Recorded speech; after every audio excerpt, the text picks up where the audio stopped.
Good afternoon and welcome everyone to the Badges in WAP webinar.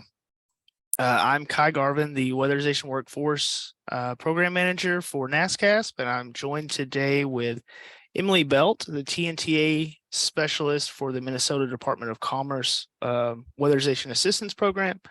She's been with the state of Minnesota for 5 years, working in agriculture, health, and now commerce. I'm also joined by Chris Boggiano, the president of Everblue, and that is a North Carolina-based BPI and ResNet training provider who operates nationwide. I want to note a little housekeeping here. The recording slides will be posted within 48 hours to our website, and we will notify all attendees when it's uploaded.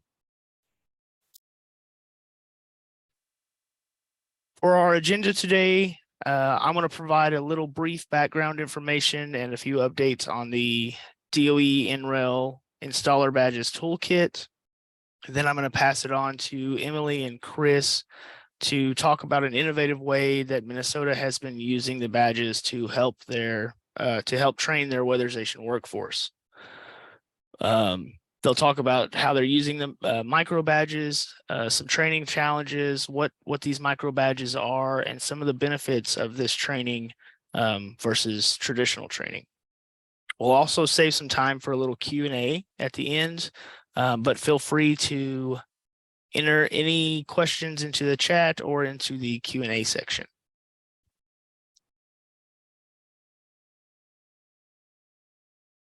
A little bit about the installer badge toolkit. NREL, the National Renewable Energy Lab, and DOE's Weatherization Assistance Program continually collaborate to support weatherization workforce development.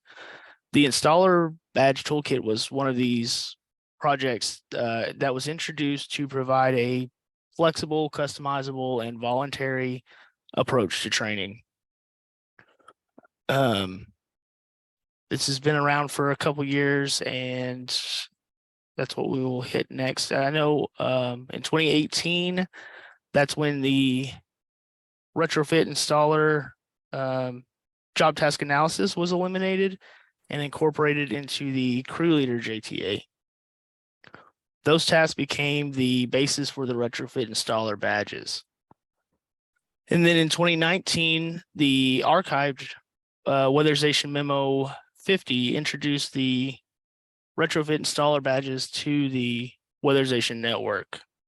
That also came along with the toolkit that was developed to help implement a training like this.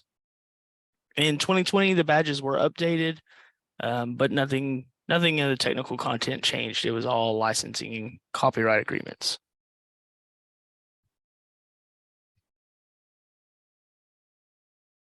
Today, the weatherization assistance program still supports the use of the installer badge toolkit. It's something that is in the new quality work plan WPN 22-4. And that, again, it just reinforces the flexibility and customizability of this toolkit to use for training our workforce.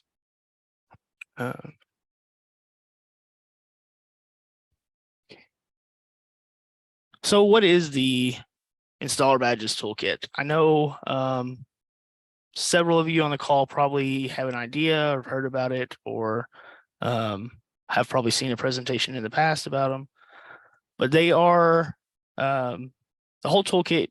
It revolves around 25 badges that represent different tasks that are performed on a home. These badges define the outcome, the requirements, references the standard work specifications, and they provide a consistent source of training resources to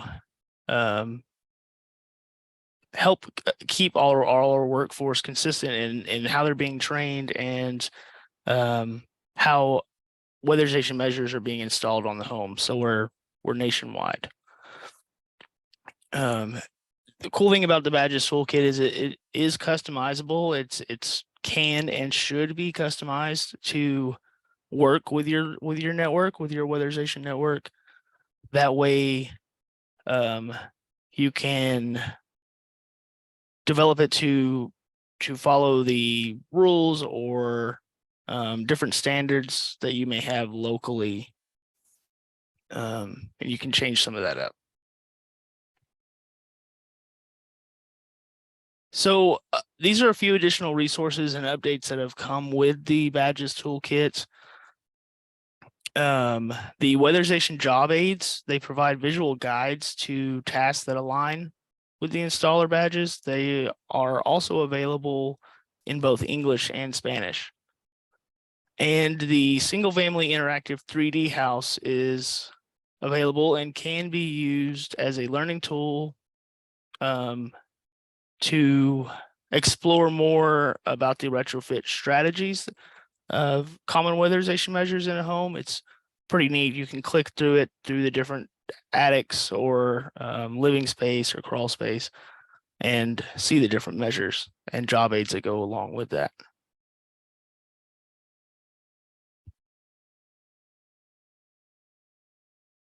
So the main part of our presentation today will involve Emily and Chris. We all know that it's difficult and expensive to send our crew members to trainings. It takes away from time. It can lead to lost production. There's travel costs involved. So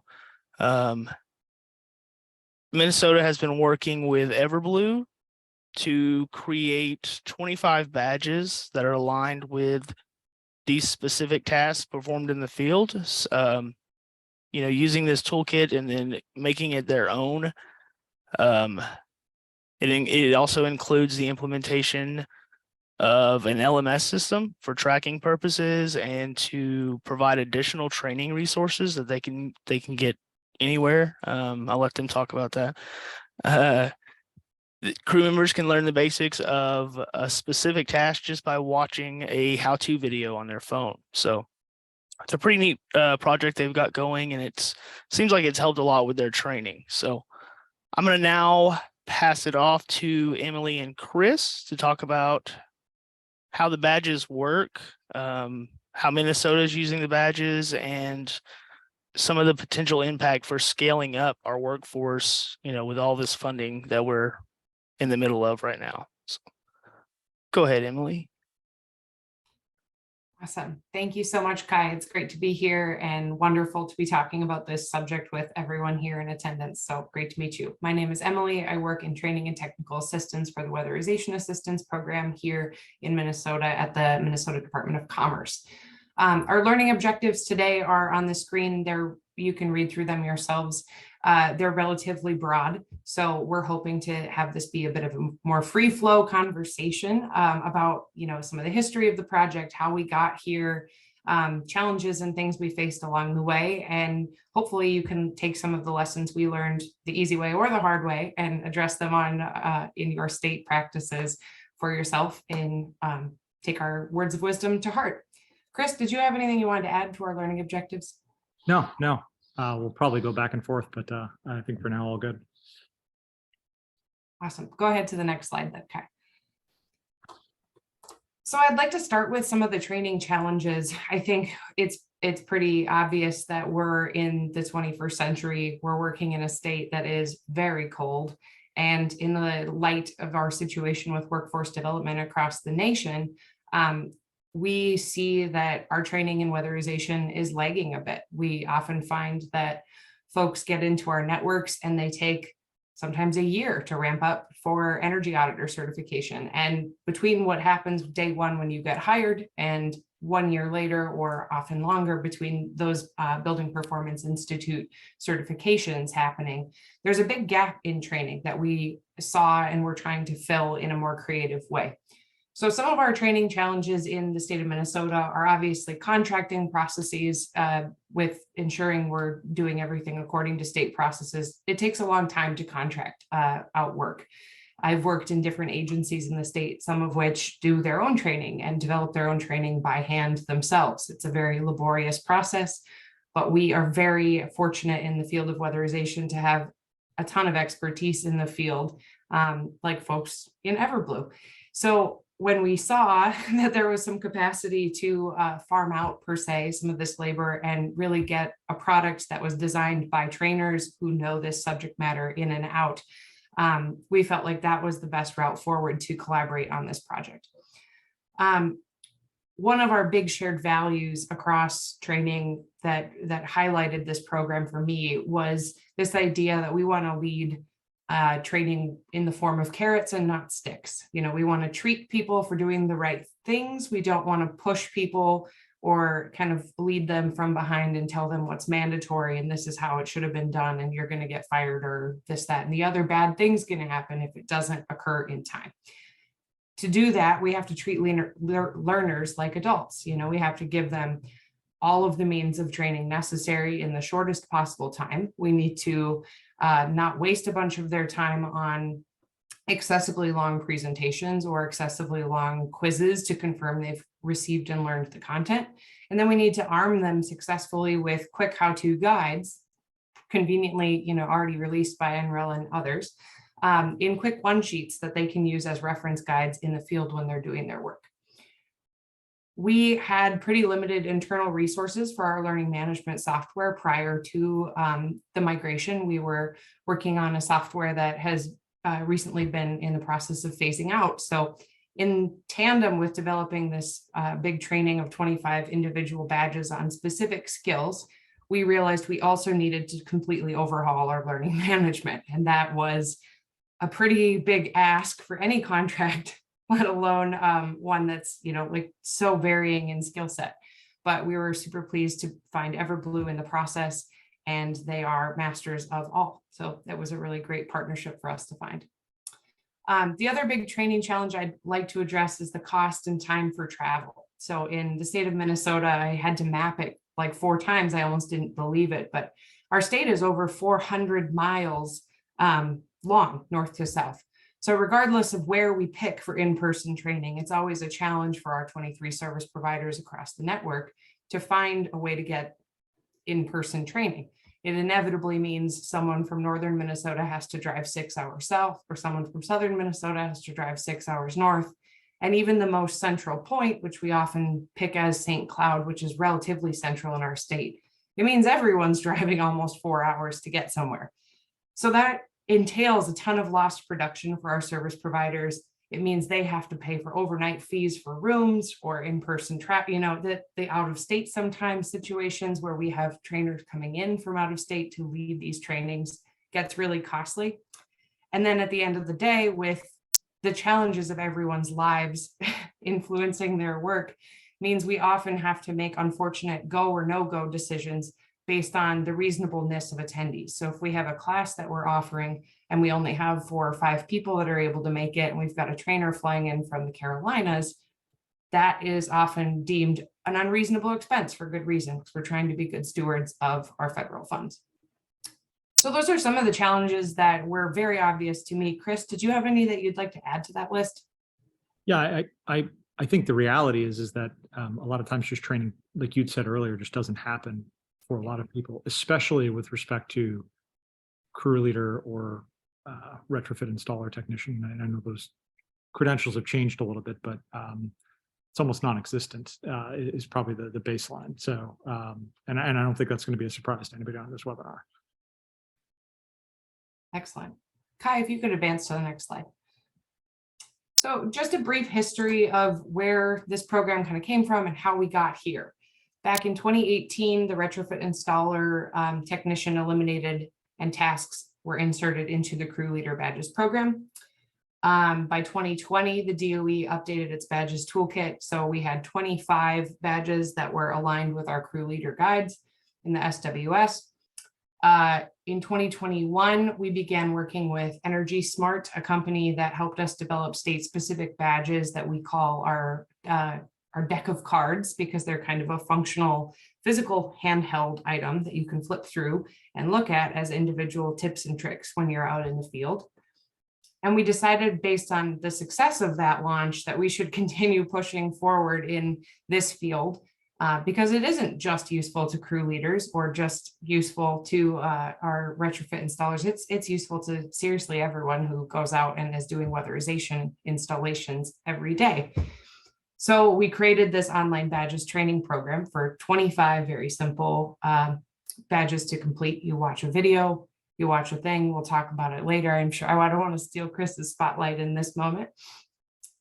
But now looking forward, once this has been developed, we're really excited to see where this might lead us. I think the novel approach and the reception that we've seen so positively from our network suggests that this training style of brief, handheld, very quickly accessible material that gets straight to the heart of the purpose of the training is where we want to go. We want to have that information in the palms of everyone in our network so that they can very easily get ramped up and ready to go to do a job the day of.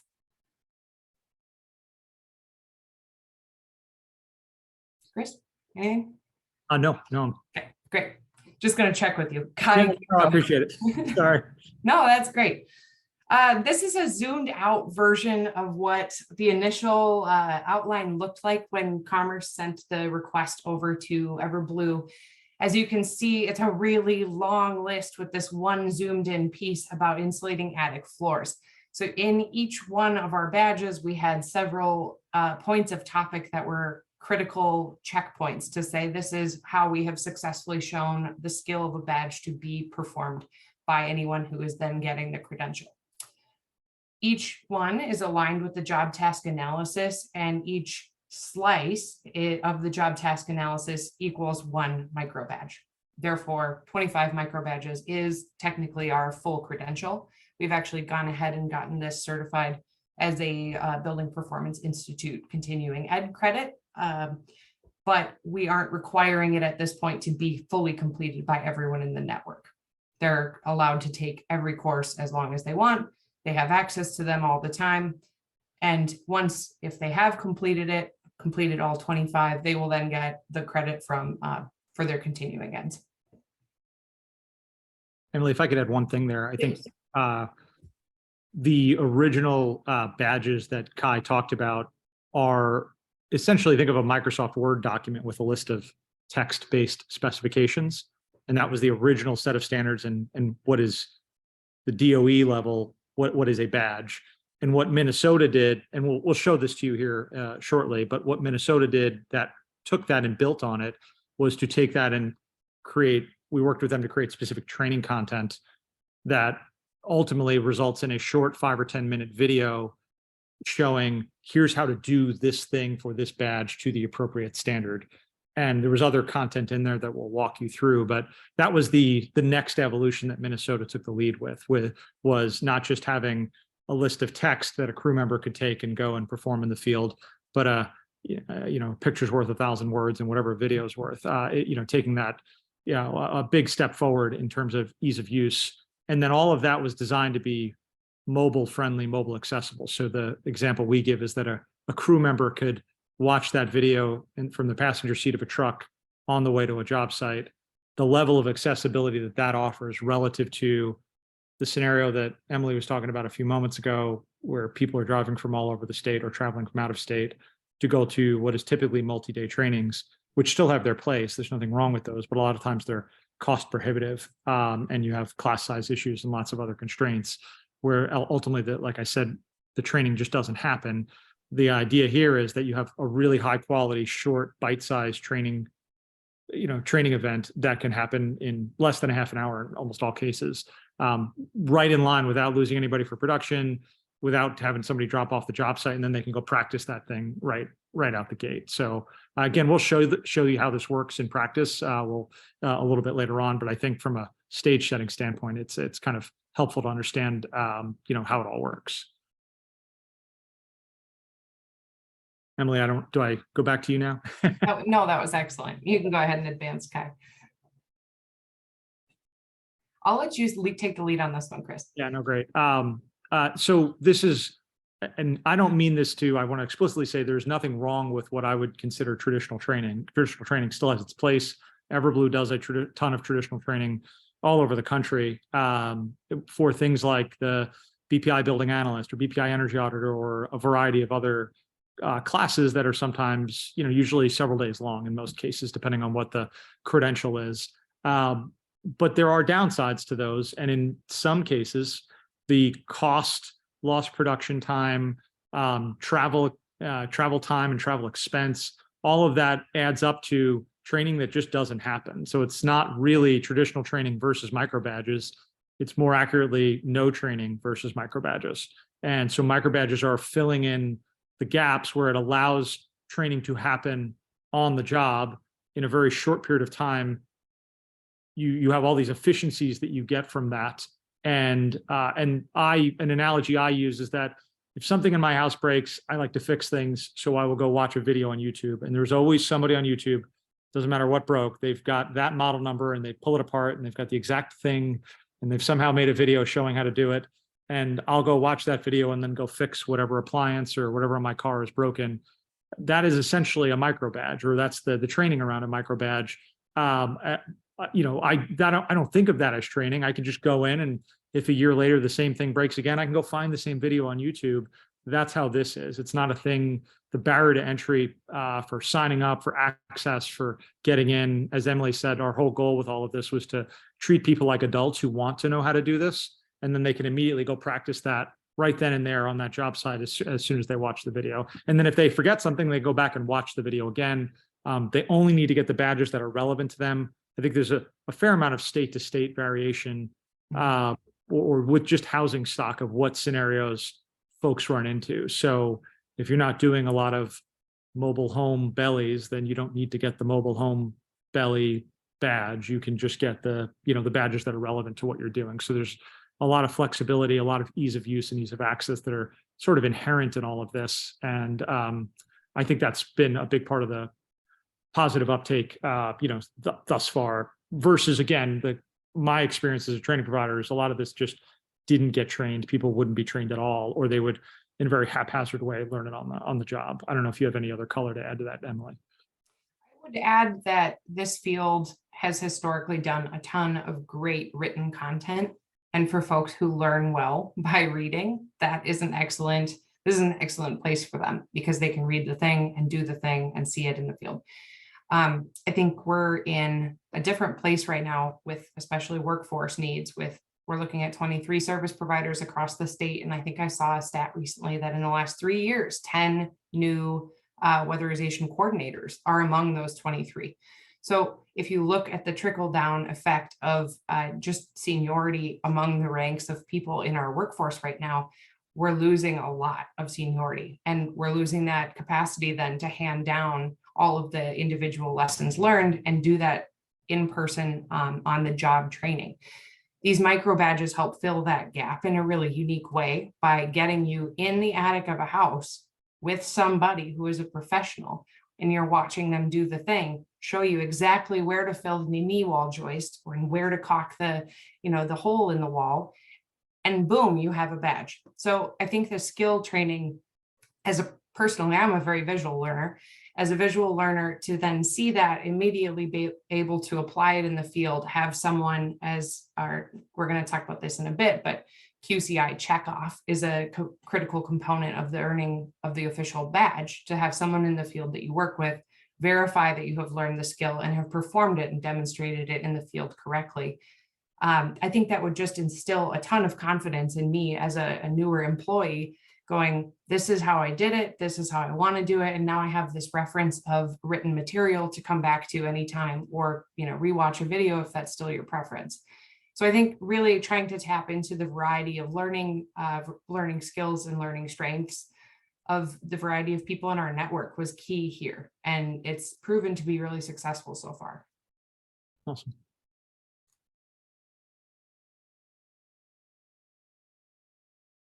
Emily, I still have a question there. It says, do you use it as part of a mentorship program? I don't know if you want to answer that, or how you're applying it in the This state. is still very new. I would say this is, we've started it only a few months ago, and I would love to see this develop further into a mentorship program. We have attempted to instill that into our network in a variety of ways, with energy auditor roundtables and other ways to get more senior folks and newer folks together in a room to learn from one another in a form of mentorship, but we haven't found a method that really sticks super well as more of a formal in program training. You can go ahead to the next slide, Kai. Oh, excellent. I think one thing that, and I'll share my screen here momentarily and talk through. Oh, I guess Kai, I've got to take over control of screen sharing. Is that okay? Yeah, it's fine. From Everblue's perspective, just make sure I'm sharing the right thing. Can you see my screen? Mhm. So our background is as Kai had mentioned at the beginning, we conduct training nationwide for BPI and other standards, often in person, often online, or combinations of those.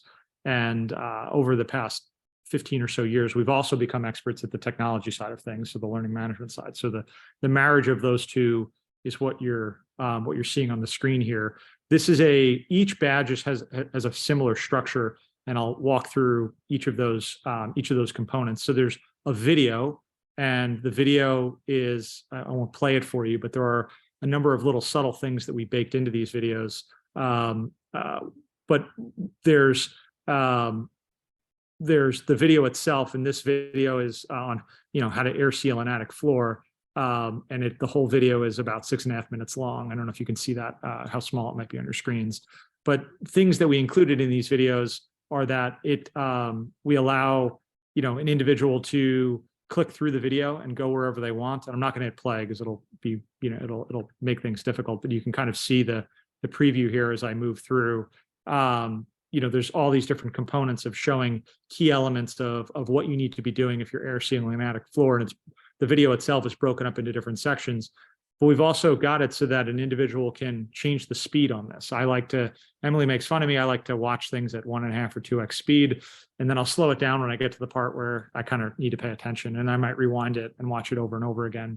There's a lot of training content you've probably all experienced where you're forced to watch something at a fixed cadence, and you can't move through the video, you can't skip around, you can't fast forward, you can't rewatch it. It's very locked down because the student is treated as somebody that's not really trusted, right? Like the assumption is you don't want to do the training, so we're going to force you to do it we're going to force you to watch the video. And this is, well, we're going to assume you want to watch this. It's a quick video. It'll, for a few minutes when you're sitting in a truck anyway, you can watch something on the way to a job site, and that'll make your, it'll make you better at your job. No additional effort on your part to do a lot of this stuff the right way versus the wrong way. It's something better than just sitting there and doing nothing in the passenger seat of a truck. And you can go back, and if you do it today, you could go back again and watch the video again a week from now or 3 months from now or whenever, as often or as frequently as you need to. In addition to that, Emily had mentioned learning styles, and we've got other content, and this is dynamic, meaning that these are all documents that can be updated or changed as standards change, whether they be at the state or the federal level. But we've got job aids, which are typically side-by-side pictures showing how to do things right and wrong. We've got the actual passport, the passport documents themselves from NREL, and then we've got some Minnesota-specific standards. These are, again, picture and text-based that complement what's in that video. A lot of times a person may just watch the video and never go to the text-based stuff, or maybe they just go to the text-based stuff and that's more helpful to them.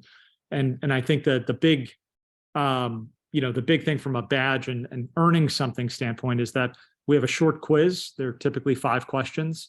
If you watch the video, you'll certainly pass the quiz. You can take the quiz as many times as you want.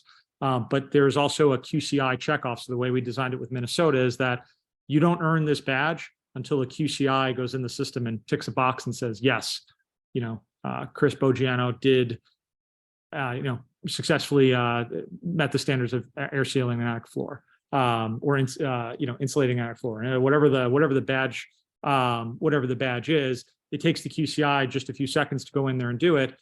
And just to answer some of the questions we've heard from other states who are interested in this, these are Minnesota's, by taking the lead on this, sort of figured out what they want their own standards to be. I think it was someone else said, maybe from another state, well, could we have it that they have to demonstrate it twice on 2 different job sites before they earn the badge? Sure. Like, there's not a at least as of yet, there's nothing resembling a federal standard or a BPI standard or anything like that. They just have the text-based specifications as to what it means to successfully perform this subset of the overall job task analysis.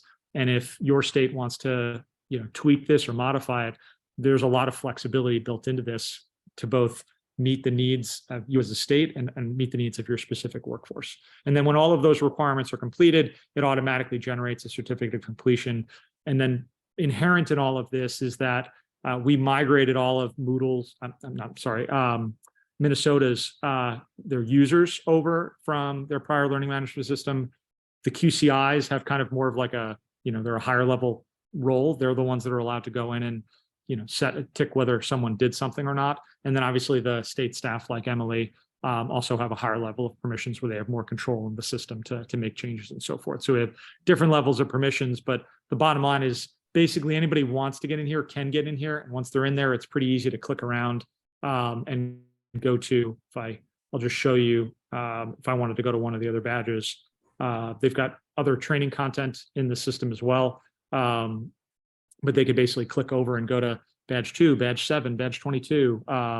And it would quickly take them to whatever other badge that they wanted to go to. So if you wanted to go to, I'll click on this, install dense pack sidewall insulation. It's same exact structure, same exact format, but the content is different. And we have a different video for a badge. This video is about 5 minutes long, and then we've got different resources, but it's the same structure overall so that the individuals going through it can become familiar with what to expect from one to the next. Emily, I know I just covered a lot of ground there. Any other thoughts or comments on any of that? I would highlight just a few things. With the new Spanish resources, obviously that's something I plan to go through and add to every resource and in the resource section within each individual badge, because that's an excellent thing to have on hand.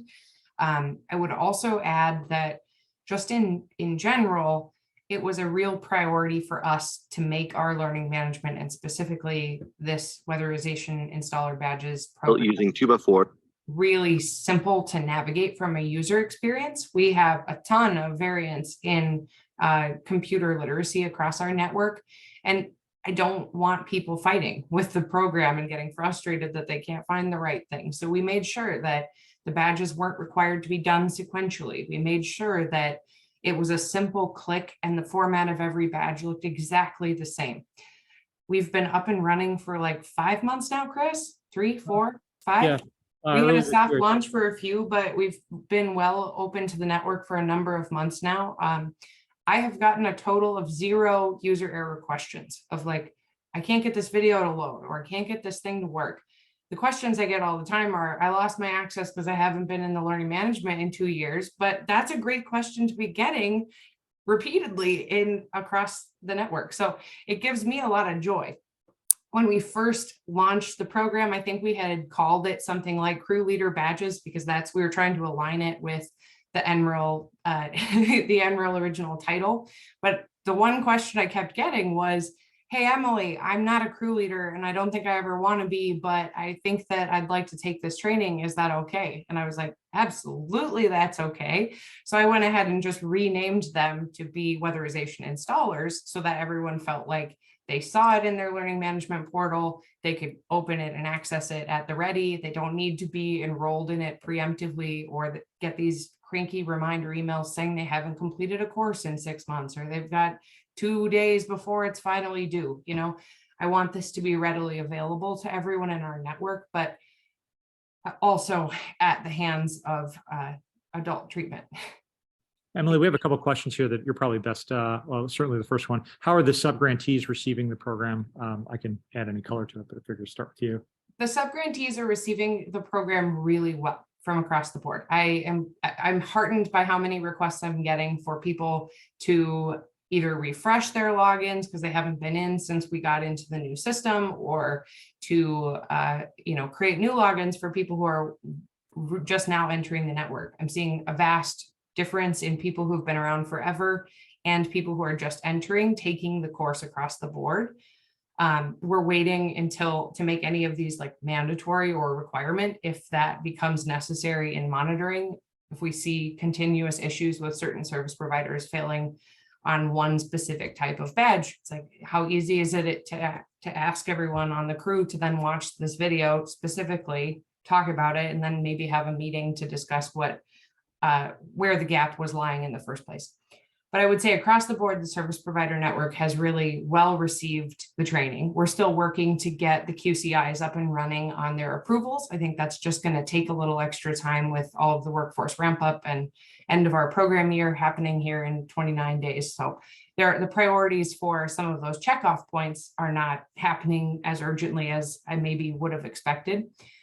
But I'm also not worried about that. It doesn't suggest to me that people are not actively participating, especially by the completions that I'm seeing. I think we're definitely seeing a good breadth of participation across the board, not just one agency who has, touted it to their staff. The other question about whether the videos are in Spanish, unfortunately, our state did not have a Spanish option yet. I think having the written option for Spanish is going to be really practical and of great use. Certainly think translated options are incredible and great for all to consider. If you have the funds and time and resources necessary to do that, go for it. Emily, I'm just going to put my email addresses in here if anyone has any follow-up Thanks, questions. Chris. Thank you. I think one big thing, like to the Spanish question, I see a lot of this as evolving with the documents in particular. Like Emily had mentioned, we designed it so that you can basically drag and drop. If you've got a new standard that comes out or you have something that comes out in Spanish, it can just be listed there in, I don't know, what does it take, less than a minute, 30 seconds to basically put it into the right spot. So now it's as part of that badge. You can remove stuff that's outdated or expired and replace it with new stuff. So that's where it can be more dynamic. Changes to the videos themselves are more involved and more complicated. It's probably not as heavy of a lift to like subtitle it versus redoing all the audio, but I think the intent from the beginning was to try to make this as flexible as possible, knowing that a lot of this stuff is going to be relatively stable, but also knowing that the world changes, and when that time comes, want to have the ability to make those changes. Or even if another state adopts something like this, like they might want their own particulars. Susan, yes. So Everblue, I don't think we started out this way, Emily, but it's sort of timing. So just to give, and you may correct me if I have the details wrong here, but Minnesota was using a different learning management system. That learning management system was being sunset, or right after we got the project kicked off, found out that learning management system was going to be sunset and was no longer going to be available at the end of that fiscal year, which was last July. And so while we were building the videos, we basically took the users from the old learning management system and the training content from it, and then migrated it. And Everblue manages LMSs for a number of states. So it's something, as a training provider, we have a lot of LMS experience, and we've, over the years, we probably have a dozen states that use, that we manage learning management systems for. So we took that on and then loaded the content and then all the prior stuff into that, that same learning management system. Hopefully that answers the question. Yeah. I did just want to highlight that I think it's easy to conceptualize a video being just a point and shoot camera in an attic, and that would be super useful for a lot of things. But if you saw when Chris was kind of poking through that video earlier, there's a bunch of graphics. There's a bunch of like physically drawn items with certain parts of a knee wall highlighted in red or pointed out with an angle measurement, or a do and do not kind of visual attached to that. So it was both an in-person kind of live action video type, as well as some of the more prop stuff that you modeled. Would you be willing to talk at all about that prop creation and what that looked like on your side? Because yeah, sure. From a consumer perspective, it was just awesome. One of the challenges we was that there's never just a simple, like as simple as the badges are, there's never just one scenario, right? You can end up coming, well, what if you have this? What if you have that? So we ended up building a mock, you can imagine like the top corner of a house where it caught part of the attic, the upper, parts of the framing. And then we used that to demonstrate a lot of the concepts, and then different configurations of those concepts of, well, what if you have an attic access that's a pop-up versus a pull-down staircase? Well, how do you seal those? Those are two different scenarios. So we were able to, between a combination of the prop that we built to cover a lot of those scenarios, finding real world homes, using graphics that convey concepts to apply to those. And then sometimes would use images to, display, well, here are some other real world scenarios you might, to try to quickly, and again, these videos are 5 or 10 minutes long. So we're covering a lot of ground in a relatively short period of time, but trying to do it as efficiently as possible. And there was, frankly, a lot of, you always want to cram more stuff into it. Like there's a video on, lead, and you can have an 8-hour lead training, and we're trying to get it down to a 10-minute video. And so you have to figure out, what to prune out of that, which is a whole lot, but we didn't want to try to just replicate an 8-hour lead training. And so, but props and sort of, it's almost like shooting, well, it was shooting a movie basically, but it's very specific to each of these badges, using, again, a whole mock, framing of a house to have easily be able to show all the different scenarios was a really important part of the kind of the design of this as we were going through it. I guess that was about a year ago now. It was this time last summer we were building all that out. So it took us probably a good 6-7 months from from like script writing. A lot of it was phasing where we wrote scripts and filmed and, produced. But we did it over the course of over 6, 7, 8 months, I think, total, from start to finish for all 25 badges.